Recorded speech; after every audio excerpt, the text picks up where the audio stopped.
So what's going on, people? I figured I'd do a little bit of a story time and kind of talk about I don't know. Let's talk about YouTube for a second. Let's talk about the YouTube platform and kind of some of the lessons that I've learned since participating in the Veda challenge. And one of which is that I think the YouTube platform is very interesting. And being a part of the community during the Veda challenge was very inspiring because you've seen people who are out there, and we're all trying to basically do the same thing. So yeah, I thought it was interesting in that respect. And also too, I think it's interesting in the documenting respect. So, I heard a fellow Veda, community participant was talking about, documenting and creating. And I think that documenting part is like super interesting, and it's something that honestly I've been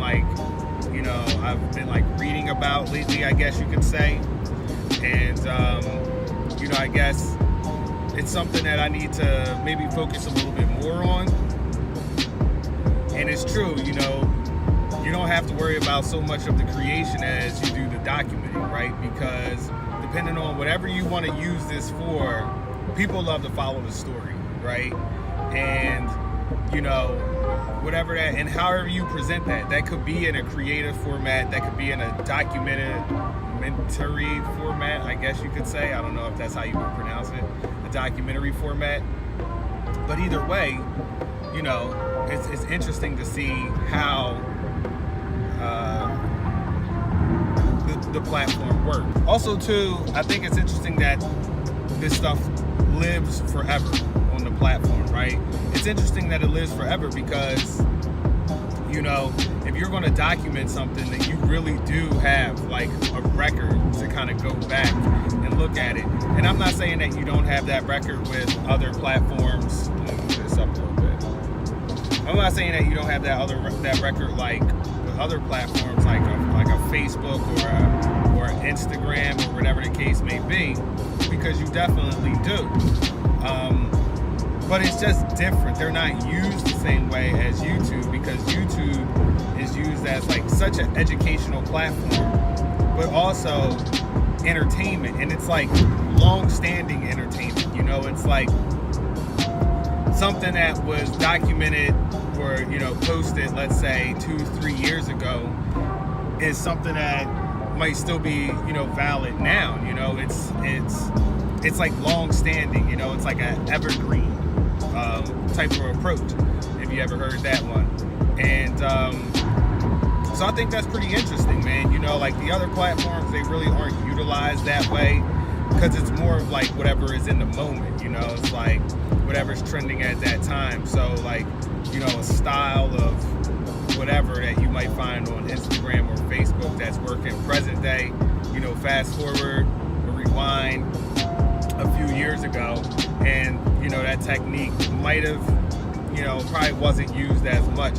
Whereas like YouTube, it's just different because it's like television. It's like a television show that's shot, and it just like lives forever how it is. It's that television show now. So when I say that, I don't mean like you have to film like a television show, but what I'm saying, I guess I'm just trying to compare it to the shelf life. You know what I mean? And when you look at it that way, it really becomes an asset. So I've been listening to, or following a couple different entrepreneurs. I work with a couple different entrepreneurs, who I really consider my mentors. And one of the things that, they focus on is really building assets and creating assets, or, some of them are real estate people, so their assets are real estate, but an asset is really anything that's gonna, whatever, make you money, right? So why not build your platform to be an asset? And it doesn't have to be solely focused on, making money, but it's an asset. It's something that's gonna generate something, whatever that something is. Do you just want more people to subscribe because you're doing a lifestyle vlog and you want to promote that? are you using it within your business, so you can generate more leads or get more sales or create your own movement or whatever the case may be. And I just think that it's kind of interesting how it is and the different formats and how they're presented. So going forward, for YouTube, as far as my posting strategy is concerned, I think that, I'm going to try to find a way to, keep the lifestyle part of it, because I actually like that. And then I think I might try to figure out a way to incorporate the business side of it, because it's like I'm already using YouTube for clients, so why not try to figure out a way to use it for myself?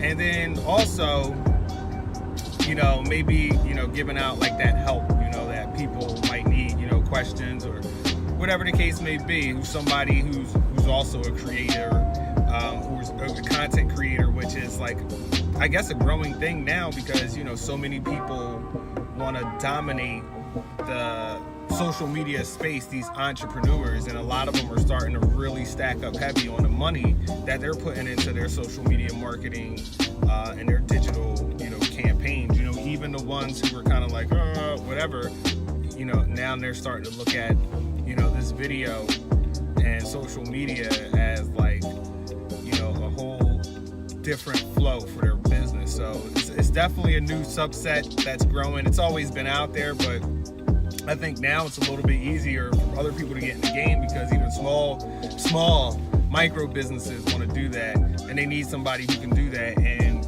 I've been doing that for a little bit now, and I feel like I can help out people who else are in that game, and also learn from people who are in the game as well. And I would love to collaborate more with different creatives. So I think moving forward, I think I might just do like a little, I feel like one of the easiest times to have my camera out is a time like now. This is one of the easiest times to have my camera out, is when I'm driving in the car, when I'm rolling, when I'm thinking, I got some thoughts going off in my mind.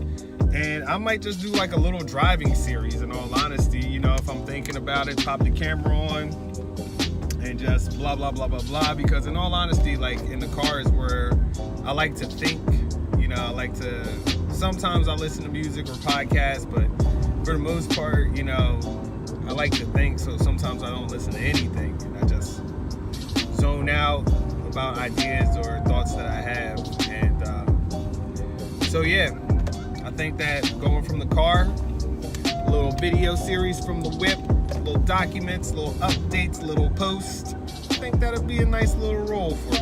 Nice and easy and maintainable and manageable. So,